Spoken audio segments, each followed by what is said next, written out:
যে সময় রয়েছে সেই সময়ে তাদেরকে পরিশোধ করে 3 নাম্বার গোলটি অর্জন করা কিন্তু আমার মনে হয় খুবই কঠিন হবে বলে আমি মনে করি। তারপরে গোল বলের খেলা, যে কোনো মুহূর্তে যে কোনো সময় যে কোনো কিছু ঘটতে পারে।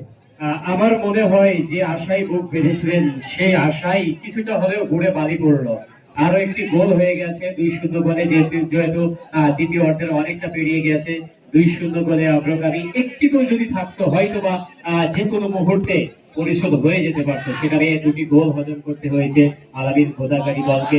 যদিও দুটো দল তারা ক্লিনশিট খেলছেন, ফুটবল ম্যাচ তারা চমৎকার খেলছেন। কখনো বা আক্রমণে আলামিন গোদাগাড়ি দল, কখনো বা আইহাই রাহি।